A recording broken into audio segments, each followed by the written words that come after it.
আজকে আমি তোমাদের বলবো আমার দার্জিলিং ঘোরার গল্প। 27 তারিখ বেরিয়ে পড়েছিলাম দার্জিলিংয়ের উদ্দেশ্যে, দার্জিলিং মেলে করে।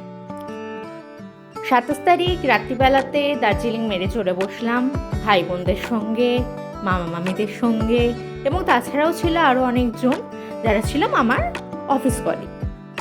আমাদের খুবই মজা হচ্ছিল। এক সময়তে ট্রেন ছেড়ে দিল এবং আমরা আস্তে আস্তে ঘুমিয়ে পড়লাম। কিন্তু আসল ব্যাপার তো হলো তারপর দিন সকালবেলা ঘুম ভাঙতেই ব্যাস অমনি পৌঁছে গেলাম আমরা নিউ জলপাইগুড়ি স্টেশনে।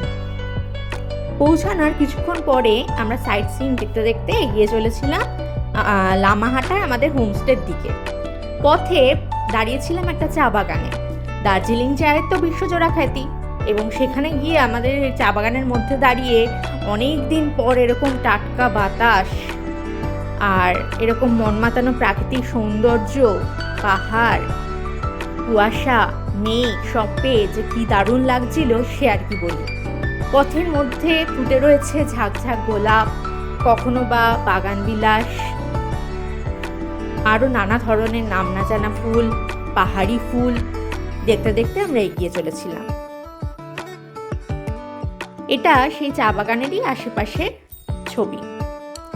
এভাবেই এগোতে এগোতে একসময় আমরা পৌঁছে গেলাম লামাহাটার কাছাকাছি আমাদের হোমস্টেতে যাওয়ার সাথে সাথে দেখলাম আমাদের জন্য খাবার রেডি আছে, এবং আমরা খেয়ে দিয়ে রেস্ট নিয়ে সেদিনের মতন দিনটাকে শেষ করলাম। কিন্তু বিকেলবেলায় আমাদের জন্য ছিল ঘরে বানানো মোমো। সেই মোমোটা কিন্তু খেতে ছিল অসাধারণ, তার কারণ সেটা ছিল ভেজ মোমো, এবং এই মোমোটা খেতে অসাধারণ ছিল। পেঁয়াজ, বাঁধাকপি, মানে আর কি কি দিয়েছিলেন আমি জানি না, কিন্তু তার জন্য ঘরোয়া এরকম সাদামাটা মোমো কিন্তু এত টেস্টি আমি কখনো খাইনি। রাতের দার্জিলিং দেখা যাচ্ছিল আমাদের জানলার ভিউ দিয়ে। জানলা ফাঁক করে আমরা দেখে নিলাম রাতের দার্জিলিং। আমাদের হোমস্টেটাকে রাতে কিরকম দেখতে লাগছে সেটাও একটুখানি বাইরে হাঁটাচলা করে দেখলাম। এভাবেই আমাদের রাতটা কেটে গেছিল। পরদিন সকালবেলা ব্রেকফাস্ট করার আগেই বেশ কিছুক্ষণ হাঁটাহাঁটি করেছিলাম পাহাড়ি রাস্তায়, এবং দেখছিলাম আমাদের হোমস্টের বারান্দাতে বসে কীরকমভাবে সবাই মিলে গল্পগুজব করছে, আমাদের ট্যুরের বাকি সমস্ত যারা এসেছেন তারা। এরকম দেখতে দেখতেই এক সময়তে ব্রেকফাস্টের সময় হয়ে গেল। ব্রেকফাস্ট করে নিয়ে আমরা বেরিয়ে পড়েছিলাম লামাহাটার উদ্দেশ্যে। কিন্তু লামাহাটায় পৌঁছানোর আগে আমরা দেখে নিচ্ছিলাম পাহাড়ের কোণে কোণে ছড়িয়ে থাকা রহস্যময় প্রকৃতিকে। আমরা দেখে নিয়েছিলাম ফুল, ফল, পাখি, নদী, এই সমস্ত কিছু দেখতে দেখতেই আমরা লামাহাটার পথে এগোচ্ছিলাম। আসলে দার্জিলিং এরকম একটা জায়গা যেখানে এক রাত্রির মধ্যেই পৌঁছে যাওয়া যায়, এবং পাহাড়ে প্রথম আসার পরপর যে একটা মোহ, পাহাড়ের যে একটা আকর্ষণ সেটা যে আবিষ্ট করে রাখে, সেটার মধ্যে আমরা তখনও ঢুকেছিলাম। যাই দেখছিলাম তাই অপূর্ব সুন্দর লাগছিল। আর দার্জিলিংয়ের সৌন্দর্য তো সত্যিই মন কাড়া। রাস্তায় যেতে যেতে আমাদের পথে পড়েছিল মেঘ তৈরির ফ্যাক্টরি। অবাক হচ্ছেন? এই দেখুন, মেঘ তৈরির ফ্যাক্টরি। আমরা হঠাৎ করে দেখলাম একটা বাড়ি থেকে পুরো মনে হচ্ছে যেন মেঘ ঝাঁকে ঝাঁকে উঠে আসছে, এবং বাড়িটার চারপাশ কুয়াশায় ঢাকা মনে হচ্ছিল। আসলে ওগুলো ছিল মেঘ। এবং এই মেঘ তৈরির ফ্যাক্টরির সামনে দাঁড়িয়ে আমি, ভাই, বোন সবাই মিলেই বেশ কিছু ছবি ছাপা তুলে নিয়েছিলাম। এরপর আমরা পৌঁছে গেছিলাম অর্কিড গার্ডেনে, যেখানে ছিল রাশি রাশি ফুলের মেলা। মানে আমি তো জাস্ট একদম পুরো আনন্দে পাগল হয়ে যাওয়ার জোগাড়। অর্কিড বাগানে যাওয়ার রাস্তাটাও যেরকম ফুলে ফুলে ভরা, সেরকম ওখানে ছিল নানা ধরনের ক্যাকটাস। সেই ক্যাকটাসও আমার প্রচণ্ড পছন্দের, তার কারণ ক্যাকটাস যেরকমভাবে বিভিন্ন প্রতিবন্ধকতার মধ্যে বেঁচে থাকে, যেটা দেখে সত্যি আমাদের জীবনের যদি আমরা অ্যাপ্লাই করতে পারি সেটাও একটা শিক্ষণীয় ব্যাপার। তো সেজন্য ক্যাকটাস আমার একটা বিশেষ পছন্দের গাছ।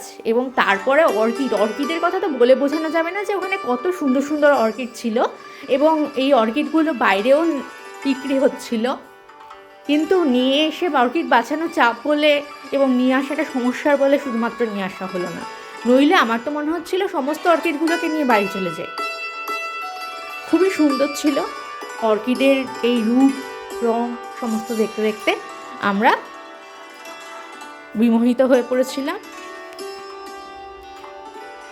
এবং তুলে নিয়েছিলাম অনেক অনেক ছবি। মানে সারা বছরের যে আমাদের যে ফোনের গ্যালারি সেটা তো প্রায় ফুল হতেই চললো, এবং সারা বছরের জন্য যে ডিপি তোলার যে একটা সংগ্রাম, সেই সংগ্রামে আমরা অংশগ্রহণ করেছিলাম এবং প্রচুর প্রচুর ডিপি লোকের তোলা হয়ে গেছে। এভাবেই আমাদের অর্কিড বাগান ঘোরাটা শেষ হয়েছিল।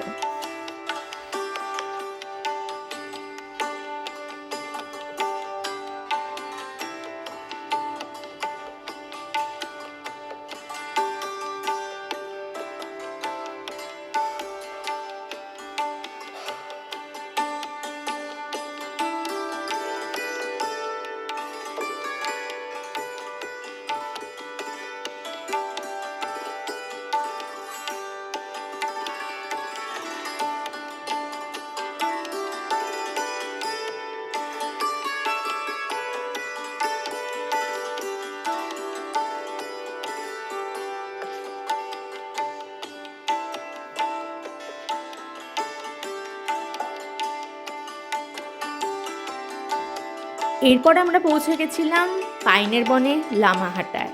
লামাহাটায় আমি আগেও একবার এসেছি, যার জন্য আমি ট্রেক করে পুরোটা উপরে উঠিনি, যেখানে ওই লেকটা আছে সেই পর্যন্ত। কিন্তু ছবি তোলার তো কোনো শেষ ছিল না। আমি তুলে নিয়েছিলাম বেশ কিছু ছবি একই জায়গাতে প্রায় দাঁড়িয়ে থেকে।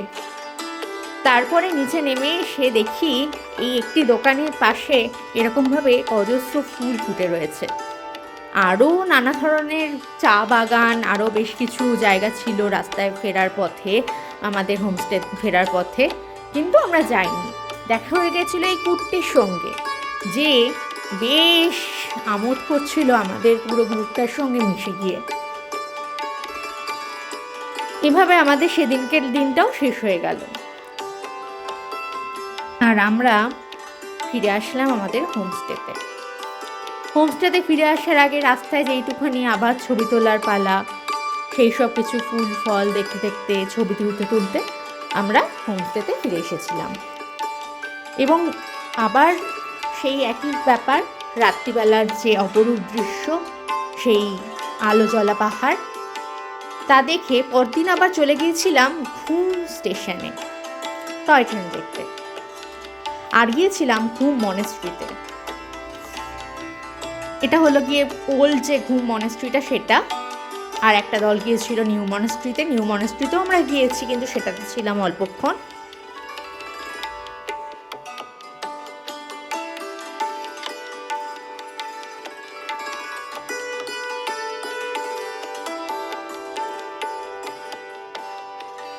এরপর আমরা রওনা দিয়েছিলাম লেপচা জগতের দিকে।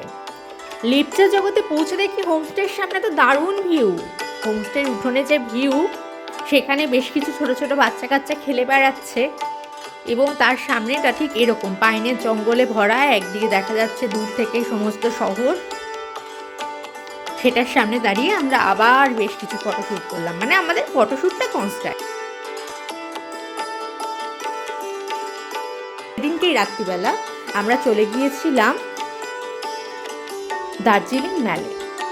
দার্জিলিং ম্যালে আসলে তো এই গ্লেনারিসের সামনে ছবি তোলাটা একটা বাধ্যতামূলক। তারপরের দিন ফেরার পালায় আমরা পথে খেয়ে নিয়েছিলাম থুপ্পা।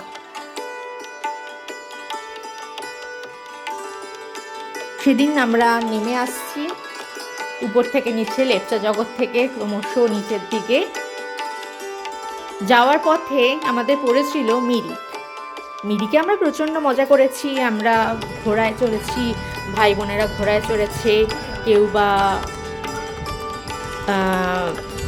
বোটিং করেছে। আবার আমি কোনো কিছুই না করে প্রচুর খাবার দাবার খেয়েছি। যেরকম পেটুক স্বভাব মানুষের, যাকে যেদিকে যে টানে, তো আমি প্রচুর খাওয়া দাওয়াও করে নিলাম। খাওয়া দাওয়া করে নিয়ে তারপরে আমরা দুপুরের লাঞ্চটা করে চলে এসেছিলাম বিকেলে মধ্যে নিউ জলপাইগুড়ি, এবং এইভাবেই আমাদের দার্জিলিং ভ্রমণটা শেষ হয়ে গেছিলো। দার্জিলিং মেলে করে তারপর দিন সকালবেলায় ফিরে এসেছিলাম। তাহলে আবার দেখা হবে কোনো নেক্সট ভিডিওয়ে, ততদিন পর্যন্ত টাটা।